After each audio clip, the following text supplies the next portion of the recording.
Hi, this is Mike Warren, General Manager at Hoover Field. Today we're going to talk a little bit about what you're going to do when you try out players for your roster for the upcoming year. First of all, it's good to have 2 or 3 evaluators. That way you have 6 eyes, 4 eyes looking at the same thing that you are, but may be seeing something different, enable you to look at some things objectively and maybe see what fits into your roster and how those players would do for you in the following year. First of all, we start the infielders first. We put all the infielders at deep shortstop in the hole. All the infielders except for the first baseman. The first baseman will stay at first base because they will be receiving throws from all the infielders at deep shortstop. We will hit ground balls, or in this case at Hoover Field, we can use the fungo man. We can hit 2 ground balls to their backhand side. We can hit 2 regular ground balls that are hit right to them. We can hit 2 ground balls to their forehand side, and then we hit 2 slow rollers. In all situations, they'll be throwing the ball to first base. You'll be able to check on how good their feet are, how good their hands are, how athletic they are, how their range is going from side to side, as well as checking their arm strength to see which kids have a strong enough arm to play shortstop. They may not have a strong enough arm to play there, but they have a strong enough arm to play second base. They may have good athletic ability, may have good feet, good hands.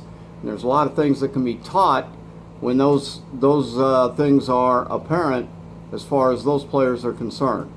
After we're done hitting those ground balls to the infielders, then we direct our attention to the first baseman. The first baseman will go back deep at first base.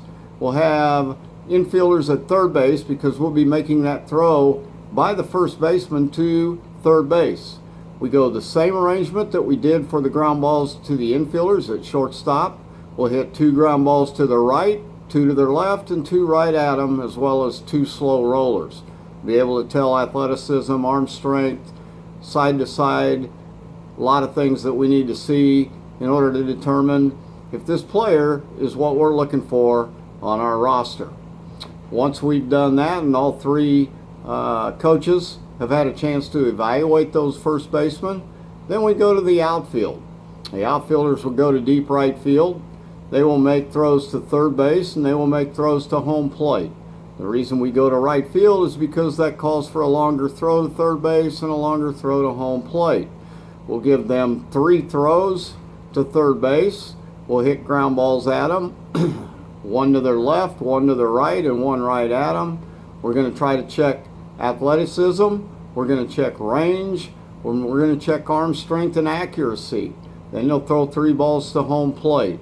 It's good to have a cutoff man in those situations, but that cutoff man does not cut the ball. He lets it go through, lets our evaluators evaluate arm strength. Once we're done with outfielders, then we go to catchers.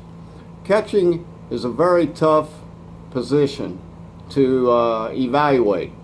It's hard to evaluate blocking skills. It's hard to evaluate how quick their feet are when they're blocking baseballs, but in this scenario, we're going to check arm strength. We're going to check how quickly they get rid of the ball. We're going to check and see how long it takes them to catch the ball and throw the ball to second base.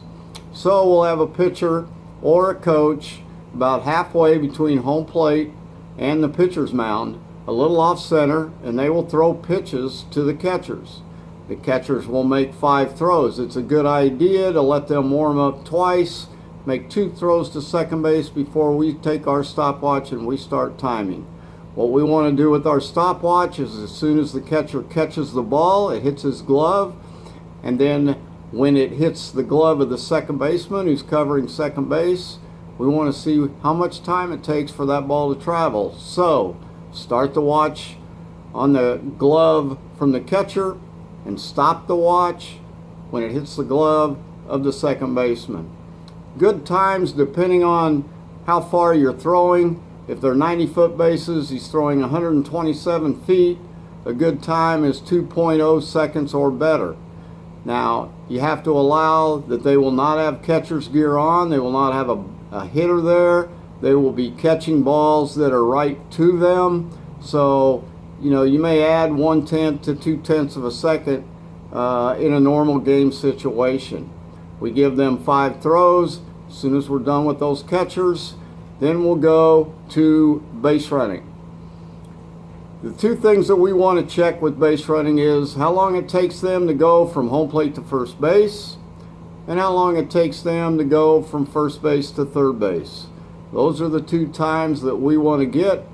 Depending on the length of the base will depend on the time, obviously, but you will be able to have a time and be able to compare it to the rest of your roster.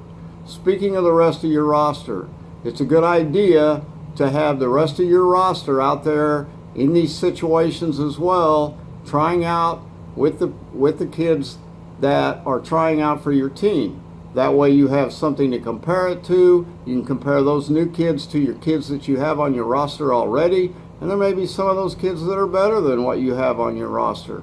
So that's a good idea to be able to compare those 2 and see what kind of players that you have trying out for your team.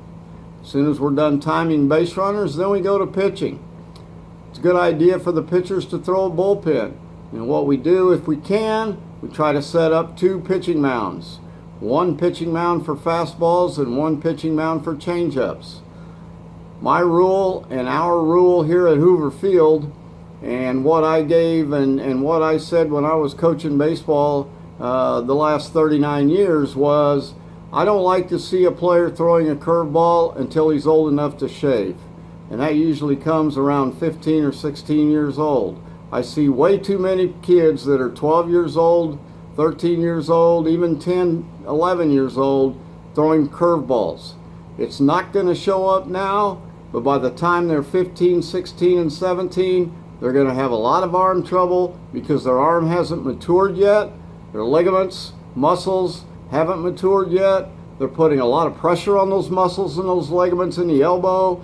And we'll be seeing a lot of Tommy John surgery, UCL surgery, ulterior collateral ligament surgery in their future.